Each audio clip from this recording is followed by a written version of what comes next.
Hello. Hi, Hi, man. How you doing? I'm great. Good to hear you. I can't see you though. Oh, you can't. Okay. Well, that's probably because I'm older than you and I'm Mm. hiding here. Let's see. Uh, Start video.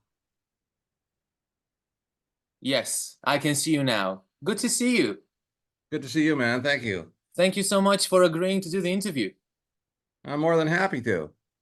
I listened to your record last night on Apple Okay, Music. that'll be $9.97. And I think it's a great record. I really think it's a great record. And you know what I liked? I liked the mix. And I read the credits and you did the mix and it sounds great. And Well, you I'm glad you like it. It's a funny story because to be honest with you, I hadn't intended to do any of this crap. I just I just my friend Jay Rustin, who produces Anthrax and a bunch of heavy metal bands, he was going to do the mix, but he got busy, so it got thrown in my lap. And I'd been mixing my own demos and stuff, but I never mixed a record before. Right. So, this was the first time, and I'm glad you like it. So correct me if I'm wrong. This is your first solo record. Yeah, I thought I'd start off at the end of my career rather than the beginning. What made you decide to do that now? Well, I had been doing it for a lot of time, but these other guys like Elton and Freddie and the Queen, they got in the way. So Oh I yeah. didn't, I'm trying to do a solo record and these guys keep asking me to play with them. So, I figured I might as well give them a break. No, I was very happy. I was busy. I was busy for quite a long time and I procrastinated a little bit, I don't know, 30 or 40 years. And, but I just wanted to put a push on because I'd finished, bunch of projects and I had some time now to finalize it. So I put a push on and just finally got the songs that had been previously recorded out finally. Do you also plan to release a physical version of the record? I have a physical version. I don't have it with me, but I have a CD, yeah. And we're working on that to get some distribution. Want to do some cassettes as well? They seem to be getting back in fashion now. Wow. How about 8-track? Yeah, probably in the next 5 years, 8-track will be back in fashion as Yeah. well. Um, Yeah, 8-track. That'll work in my old 74 Gremlin. Uh, Yeah, I can't believe that people are starting to get like 8-tracks. I mean, seven cassettes again. They're starting to yeah. use those, right? I know vinyl, but No, Adele and Taylor Swift, they're also releasing their stuff on cassettes. I'm not sure people have the equipment to play them, but they look good stored somewhere. It's like a little souvenir, I think. Uh, yeah, it makes a lot of sense. I mean, I still have cassettes that play that still work from when they were actually cassettes. speaking, You would not be part of that demographic, but I am. I know what the connection between a pen and a cassette is. Because you can rewind. right. Yeah, that's how you test Gen Z. Apparently, you give them a pen and a cassette, and you say, what does it do? And I know. And speaking of Queen, about that same age where I was still having cassettes, the first time I came across the name Fred Mandel was the bonus footage from the Live at the Ball DVD. It was the performance in Japan that you did, and there's a great shot of you and Freddie playing triplets on Crazy Little Thing Called Love. Yeah, exactly. Uh-huh. That's such a great shot, and of course your playing is fantastic on that outro. And you toured with Queen during their last North American tour, and they were getting a lot of backlash because they just released Hot Space, and it had synthesizers and it was disco oriented. And did you did you think what did you think of the American audiences? Did you find them a bit hostile towards Queen at that time? No, when I started with Queen, I didn't have a lot of time to join, and I'm not exactly sure how I got the gig, to be honest with you. I was working with Roy Thomas Baker. I was in Alice Cooper's band at the time, Yeah. and I had done a record with Alice that I co-wrote, and Roy Thomas Baker was producing. And I was also working with some guys from Todd Rundgren came in to do some stuff with us, and he brought in the band Utopia, who I'm still friends with to today. But Roger Powell was playing keyboards, so I'm not sure it was Roger that recommended me or Roy. But I joined Queen in June of '82, and we toured America, and then we did Japan. But American audiences were very receptive. The only thing I think from that period that was not well received was the video for "Want to Break Free," Yeah. and that was because I think that the American audiences didn't get that they were doing like a Benny Hill, Monty Python kind of takeoff on, dressing up, which the Rolling Stones had done years and years ago on one of their album covers. So it wasn't a new thing, but the audiences were very receptive to Queen. We didn't do a lot of hot space. We did maybe 3 or 4 or 5 songs, but it was a lot of pressure on me because John Deacon was playing rhythm guitar on some of those tracks, and he wasn't playing bass. I was. Mm. So you can't stop playing bass in the middle of the tune and go, well, let me just check this chord for a second because the whole bottom drops out. Mhm. And so I was playing synth bass on that, and it was a little challenging, but it was fun. And that was the '82 tour, and that was then they took some time off.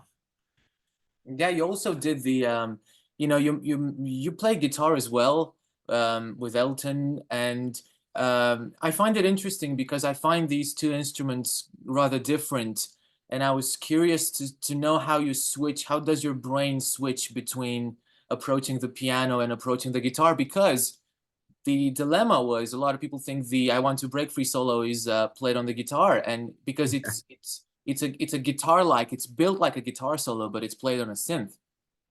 Well, that's because I was primarily a guitar player in Toronto before I started playing around Toronto and getting professional gigs. And I'd always been a guitar player and a keyboard player, but I didn't know which one I was going to do. And I just happened to get a gig that relied on keyboards, and that's kind of furthered onwards. So some people didn't know I could play guitar, but I started off when I was in a band with Dominic Troiano in Toronto. My friend and I, Dave Tyson, who wrote and produced Black Velvet, the two of us were keyboard partners. He played organ and and synthesizer, and I played clavinet and Rhodes and synthesizer. And back then, if you wanted to solo, we had benders on those early synths. They only had 2 notes, but you could bend notes. So whenever I played solos, I always thought guitar. And because I liked what you could do, I liked Jan Hammer's approach to it. Um, and so when I was doing the solo for "Want to Break Free," I was thinking guitar, I must admit. I didn't like thinking keyboards when I'm soloing on those things because I like bending because you could do that like you could do on a guitar. So I always kind of translated my guitar brain to those keyboard solos. And I think that's why they thought it was Brian playing it, because nobody had played the solo on the record before. Yeah.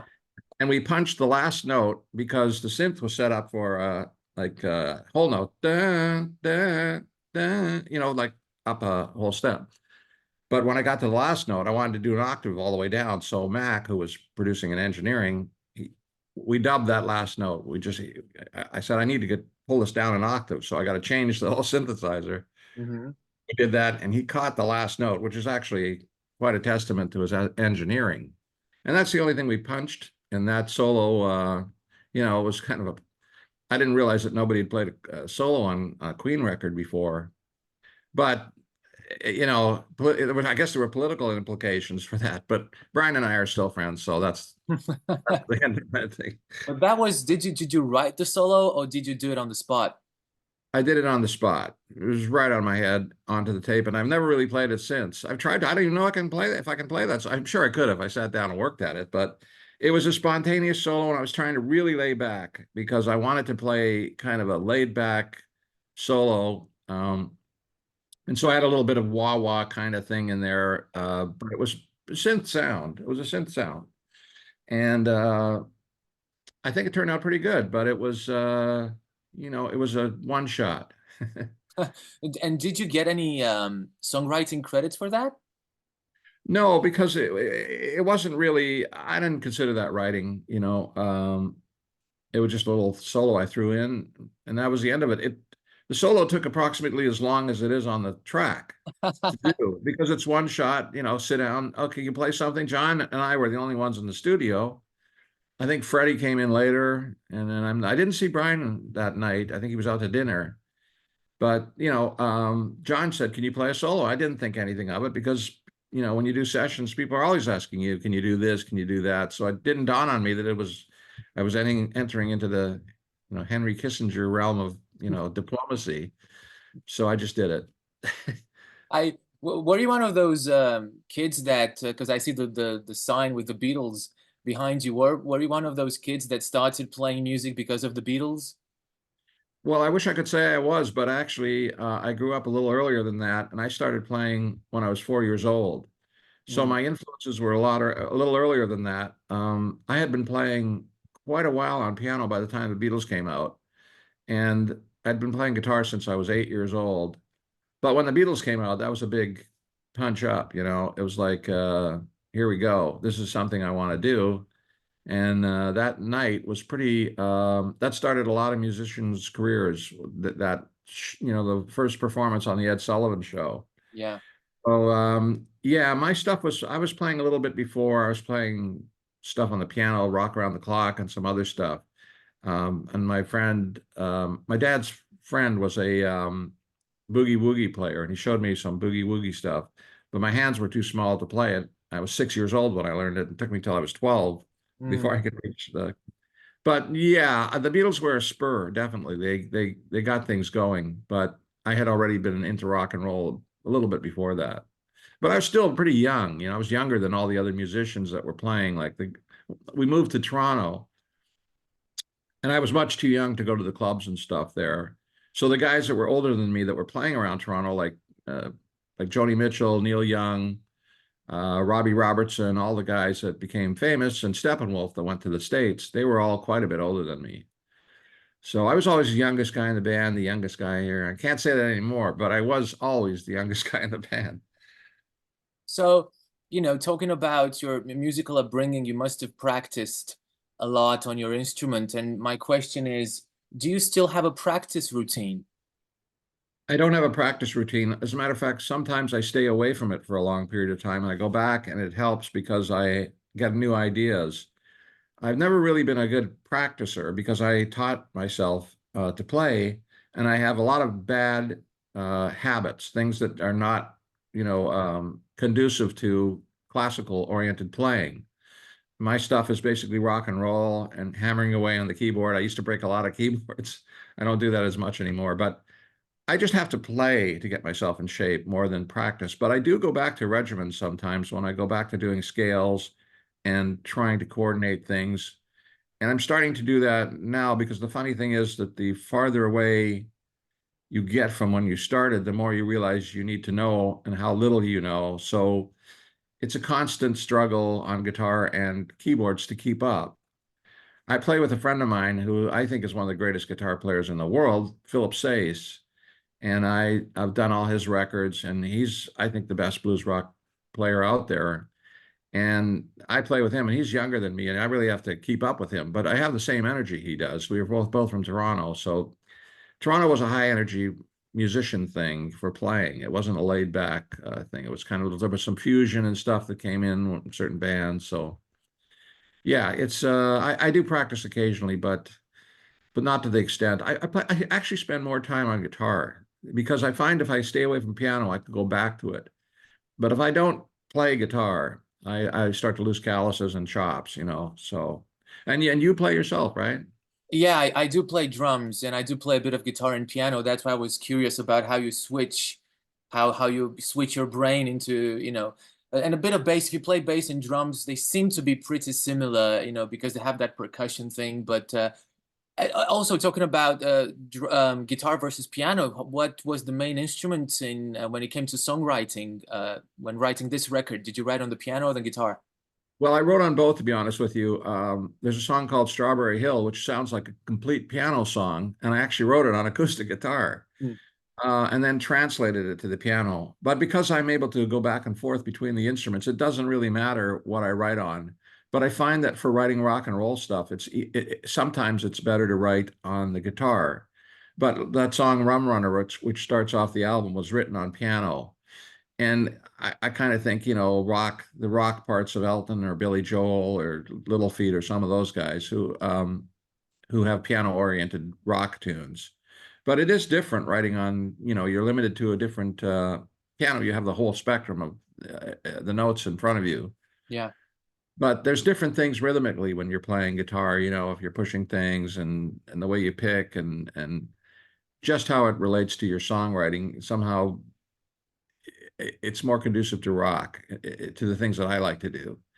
Um, but for piano, I have to be careful because I sometimes write a lot of medium tempo stuff, and I don't want that all in one area. So I wrote that song, I Don't Know Why I Love You, on that record, which is a straight ahead Jerry Lee Lewis, Little Richard kind of thing, which I just wanted to, it was kind of a throwaway. I just wanted to play some rock and roll. So I wrote that on the piano, but it varies from song to song. I have a friend who's a great admirer of all the people that you work with, and of course is a great admirer of yourself.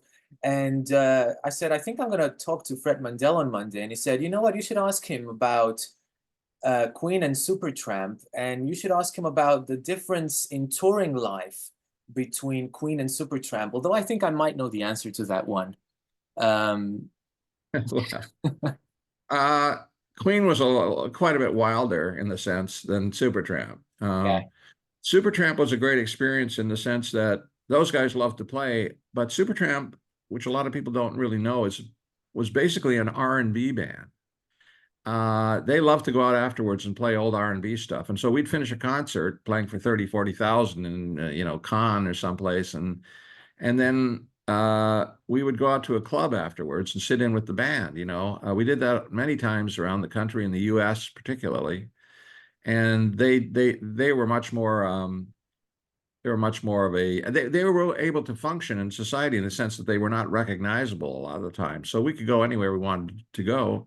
And we had a lot of musical fun on that tour because we would go out as a group and play at different clubs, and we had a great time doing that.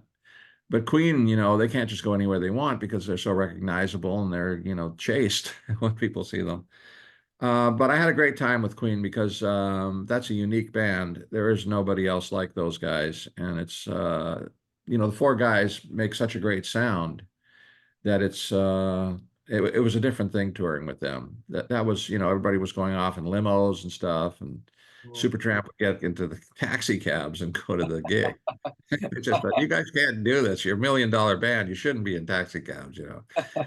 So it was a lot of fun, but Queen was a pretty rock and roll tour. But they're very bright guys. I liked all of them. and but did they know each other, Queen and Supertramp? I don't know. We never ran. I'm sure they did, but we never ran into one another. Elton and Queen were friends. Right. And then we ran into each other because we were staying at the same hotel in Washington. I think the Four Seasons in Georgetown. And I remember Elton had a party for the guys from Queen, but I wasn't playing with Elton. I was playing with Queen at the time. I didn't know Elton. I'd been to his house once because we went over to his house because we were next door to his house when Alice lived next door to Elton.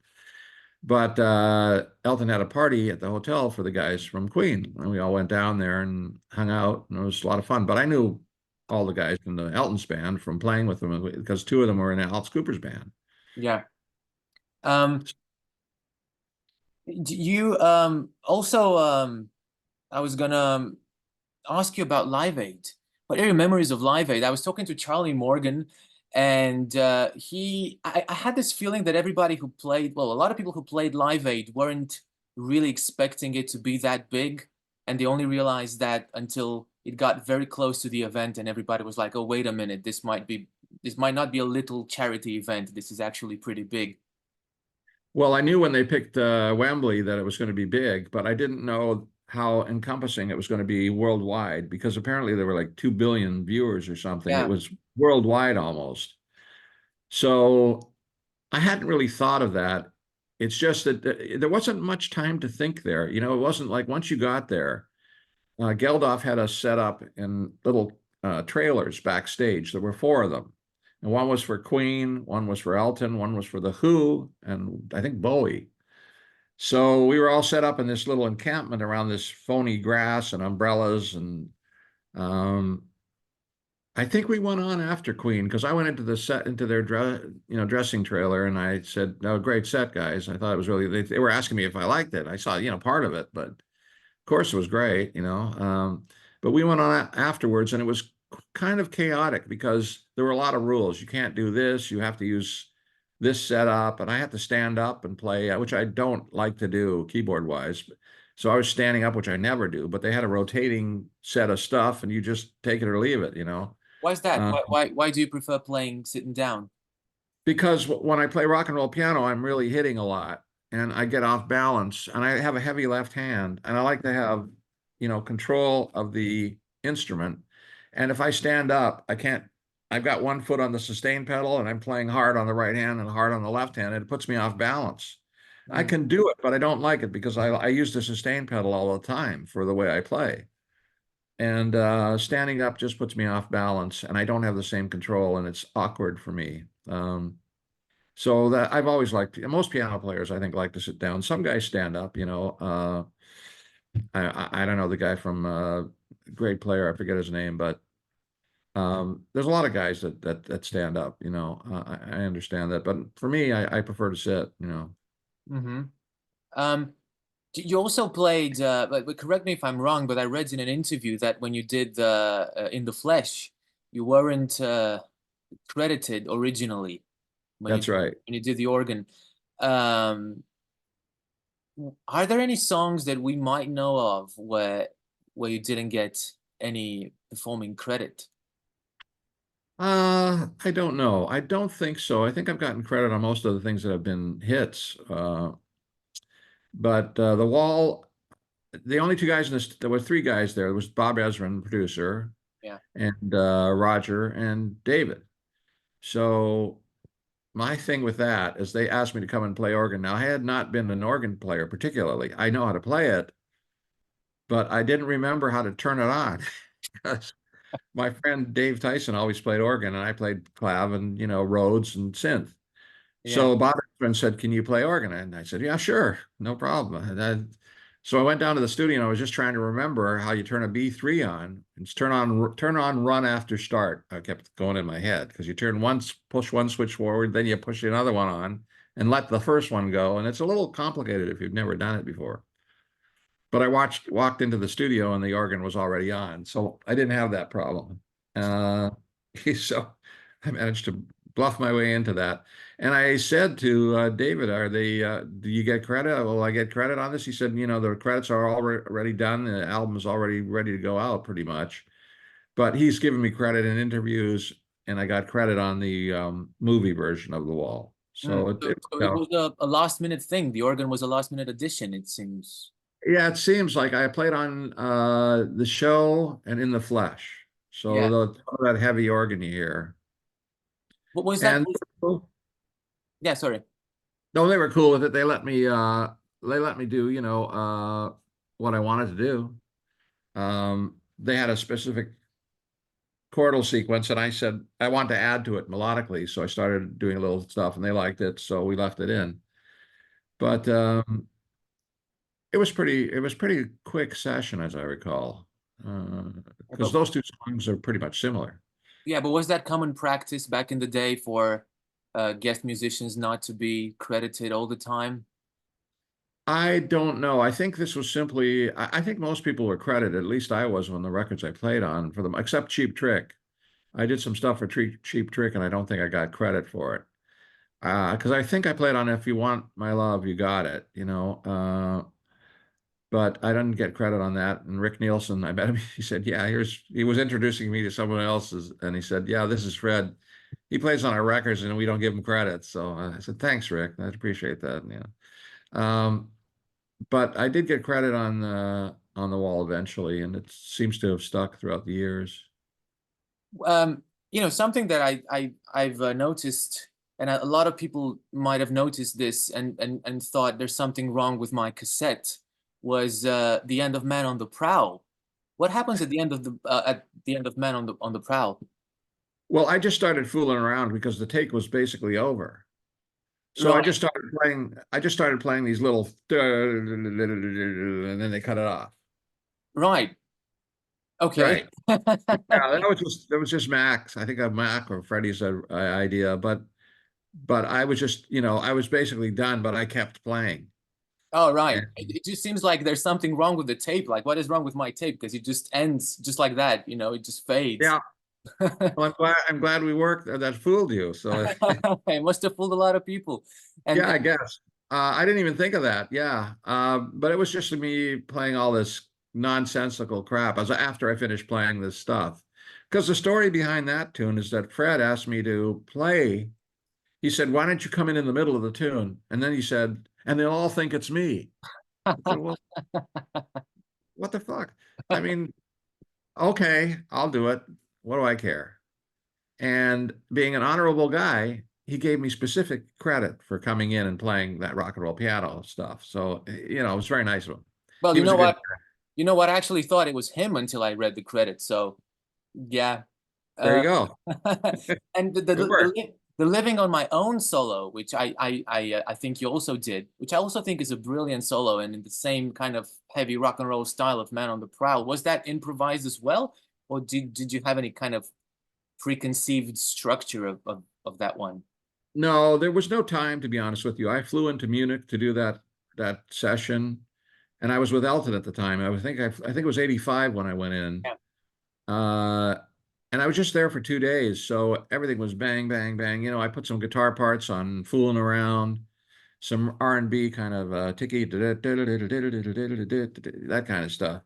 And for that solo, I think I can't recall, but that was just a one take, in the studio and did it, and I didn't think about anything about it after that because I was back on the road. I wasn't even hearing that song until later on.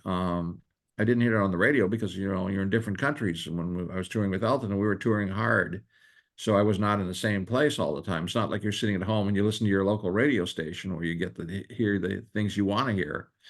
So I didn't even hear that until I got the album at some point. But it was spontaneous.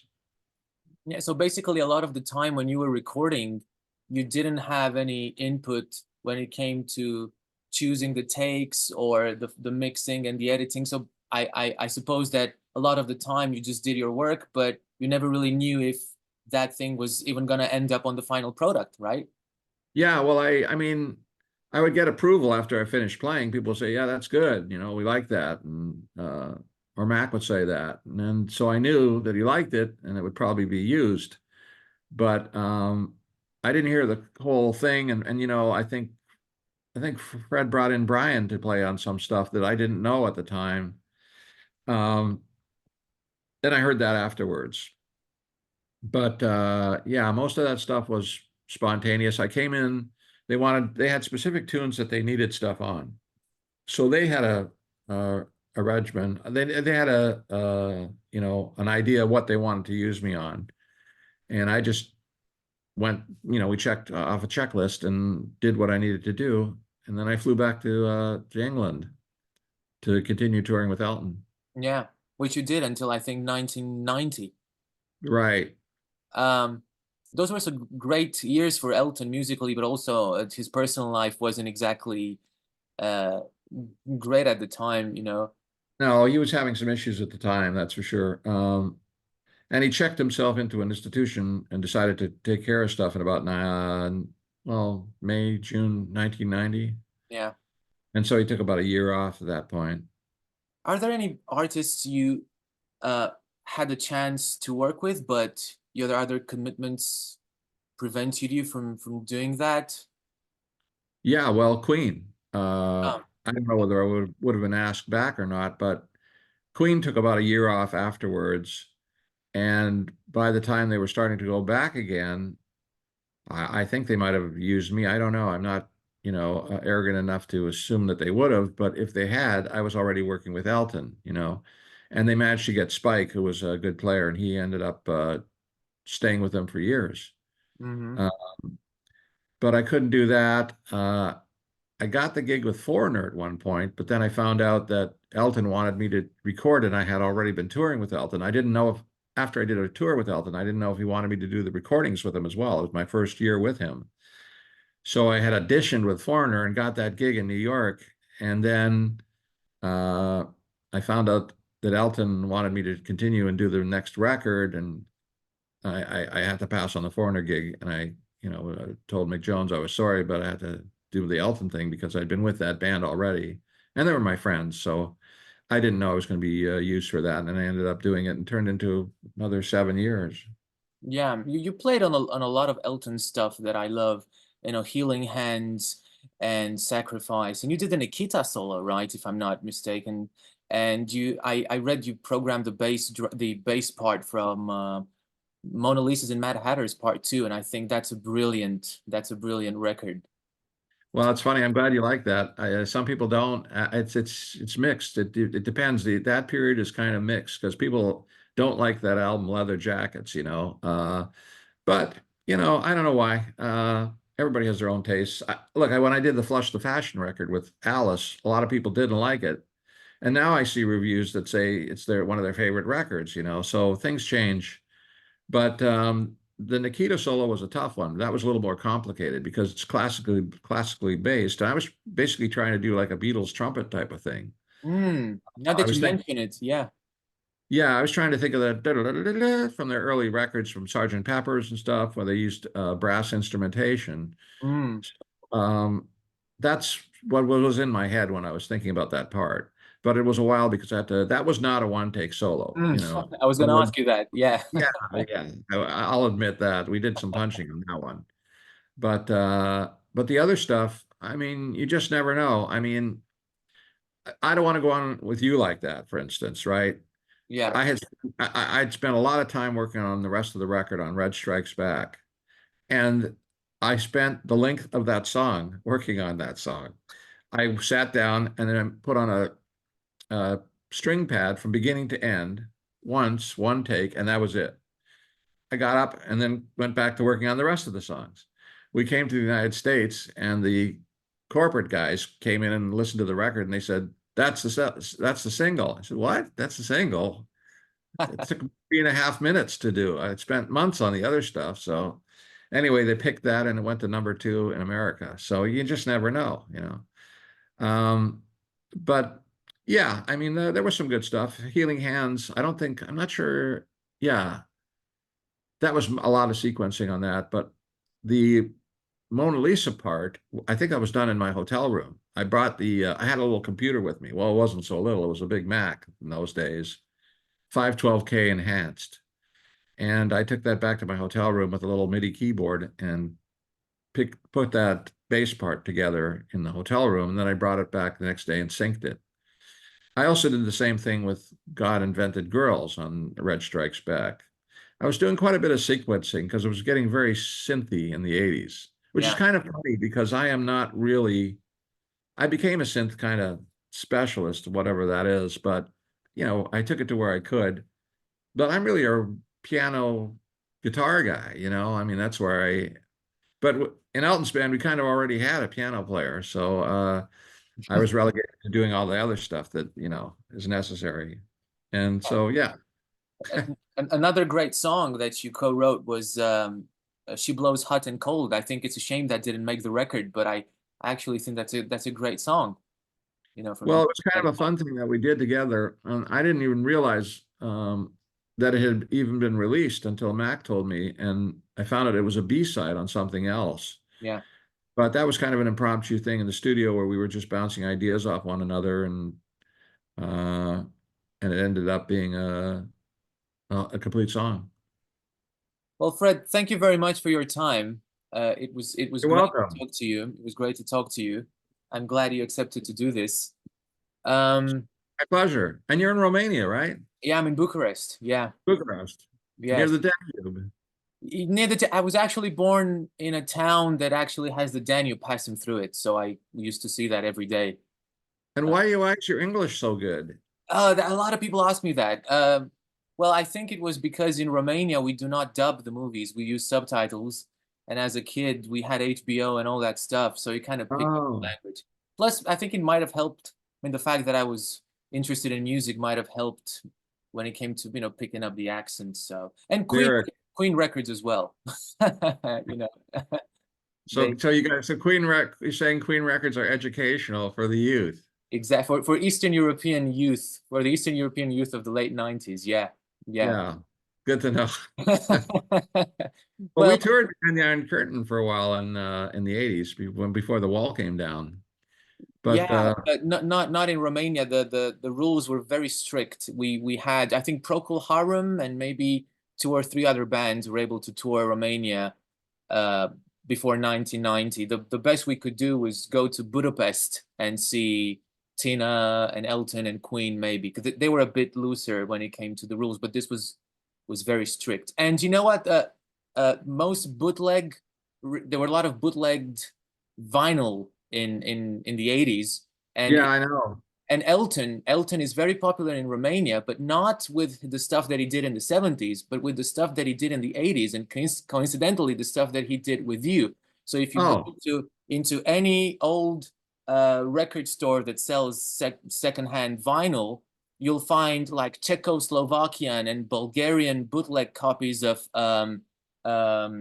Reg Strikes Back and Ice on Fire and all the stuff that you played on. You know, it's what, wow, I didn't know that. yeah, and especially the one with Sacrifice. I forget the name of that one. You know, Sleeping with the Past. Flipping with the Past. They're bootlegged a lot, and a lot of people. And Sacrifice is probably the most played Elton John song in Romania. I hear it like, if I'm in a car, I hear it like every day on a radio station. So for some reason, your time with Elton is very popular here in Romania.